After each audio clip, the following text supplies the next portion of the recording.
Well, good afternoon, and thank you to Shelley for those very kind words. This has got to be the safest building in Oshkosh right now. As I look around, we've got police officers who want to be firefighters, we've got firefighters and paramedics and everybody in between, so rest assured, life is good right now. Many years ago, in fact, in about 1908, Chief Edward Croker of the Fire Department of New York said some very resounding words, and they still hold true today. And he said, and I quote, "I have no ambition in this world but one, and that is to be a fireman.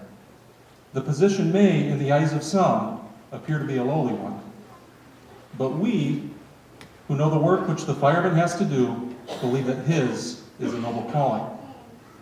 Our proudest moment is to save lives." Under the impulse of such thoughts, the nobility of the occupation thrills us and stimulates us to deeds of daring, even of supreme sacrifice.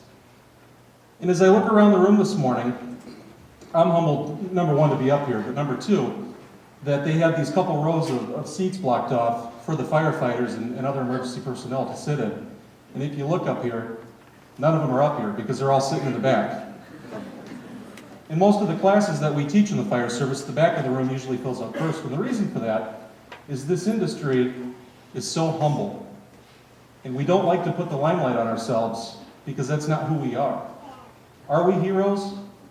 I don't know.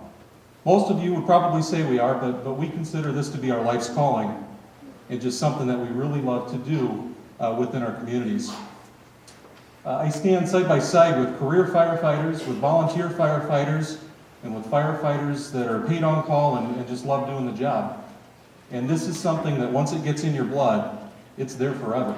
Because the first time you help somebody, and the first time you go crawling through a smoke-filled building, or you do CPR on somebody and you bring them back to life, that's the greatest feeling in the world. I was touched personally last year, June 21st, 2010, we had a tornado strike the little itty-bitty village of Eagle in Waukesha County. We knew that there was a tornado coming. They said to sound the tornado warning sirens. They didn't go off. And as the local fire chief, I took it upon myself to go to the fire station and attempt to do it manually. And about 5 minutes later, I got a phone call from my mother-in-law, who was in South Bend, Indiana, where I'm from. And she said, "Justin, Michelle just called. The tornado hit the house. It's collapsed and the girls are trapped in the basement." And that feeling of helplessness overcomes you, because in this industry, we're so used to going out and helping others that most of us in this room that wear this uniform, we think we're infallible, and we're not. And that at my greatest time of need, my volunteers were there to take care of my family, guide them to safety, and make sure that all their basic human needs were met, while I was able to focus not only on them, but responding and getting the things in motion within our community to be able to start the process of rescuing and getting life back to normal. And so for me, who's been in this industry for about 12 years, has turned this into a full-time job, I've gone out on hundreds, if not thousands, of calls for service to help others. And now all of a sudden it's back on me. And I'm eternally grateful for everything that they've done, because without them and without my volunteer firefighters, none of that would have happened. So it's an awesome industry, and it's something that I'm very proud to be a part of. But as I mentioned, it's very humbling. Those folks that are sitting in the back of the room, if they didn't support their local fire department with a coat or a hat or something, most of us wouldn't even know who they are. They're our friends, they're our neighbors, they're our relatives, and I'm eternally grateful to them that when I retire, that I know the world that we live in is safe because of their actions. As part of this salute to hometown heroes, we'd like to recognize all men and women in the audience who are firefighters, police officers, and other emergency personnel, whether it be by trade or by choice. What I would like to ask is that everybody please stay seated and hold your applause until the very end. Town of Algoma Fire Department, retired first responder Jim Klug. Chief Dave Plata. From the Boom Bay Fire Department, Assistant Chief Dave Vandenberg. Firefighter Jared Plank. firefighter Frank Rogers. From the Eagle Fire Department, myself, Fire Chief Justin Heim, and firefighter Steve Wolton. Fond du Lac Fire Department, firefighter paramedic Dave Laborde. The La Martine Fire Department, firefighter Amanda Taylor, and firefighter Dennis Reinke. From the Onroe Fire Department, Second Deputy Chief Ed Carpenter. From the Oshkosh Police Department, who they're going to be firefighters someday, Officer David Moss and Officer Adam Haberman. From the River Falls Police Department, Officer Beth Posel. Rosendale Fire Department Chief Dave McCoy and firefighter Keith Boisher. Waukesha Fire Department retired firefighter paramedic Jeff Rinka. From the Winnebago County Sheriff's Office, Communications Manager Kathy Bigger, Officer Dave Mack, Officer Jeff Russ. And from the Winnecounty Poygan Fire Department, Assistant Chief Ed Quigley, firefighter Dave Brennan, firefighter Dave Pritzel, firefighter Dylan Volt, firefighter Gary Cantalupo. And from the United States Coast Guard, Chief Dwayne Vanderputten. And I'd also like to recognize those that are in the military seated in the audience, especially Air Force Colonel Gordon Tella. Now I know that this list is incomplete. Those of you whose name was not called, please forgive the simple oversight on our part. Now I would like to ask all of the hometown heroes to please stand and be recognized.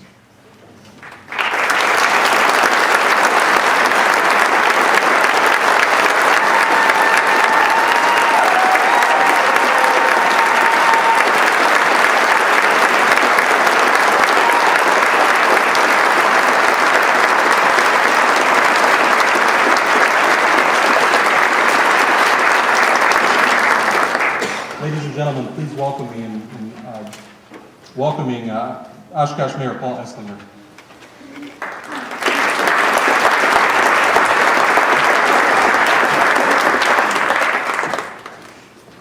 Well, good afternoon, ladies and gentlemen. It's an honor and a pleasure to be here for all of you today. A special honor for me.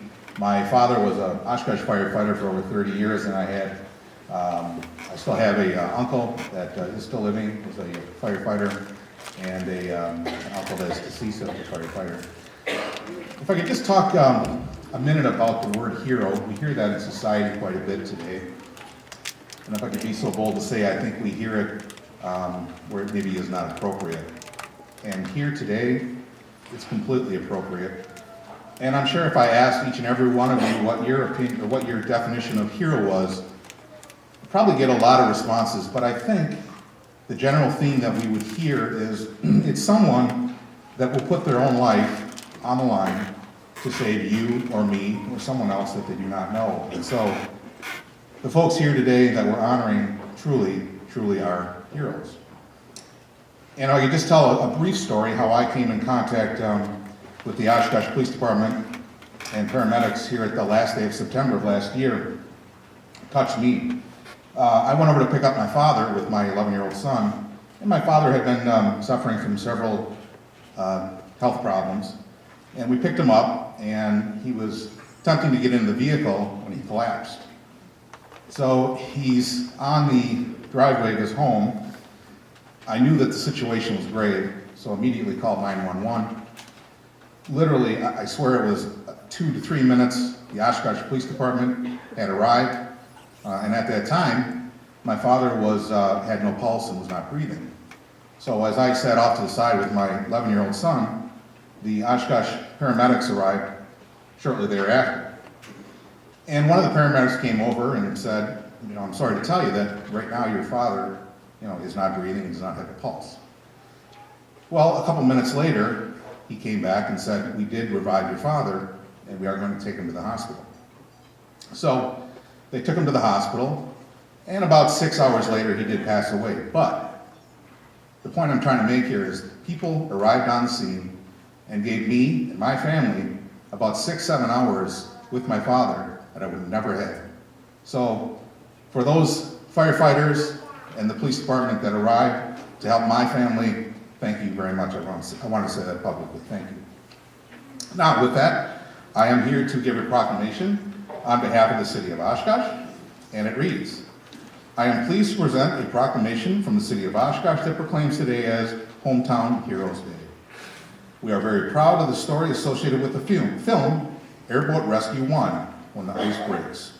We are pleased to recognize the special efforts of the faculty, staff, and students from the University of Wisconsin Oshkosh. We know there are countless heroes who toil every day to make our community and region better, stronger, and safer. Now, therefore, I, Paul Esslinger, Mayor of the City of Oshkosh, do hereby proclaim Saturday, January 22nd, 2011, as Hometown Heroes Day in the City of Oshkosh.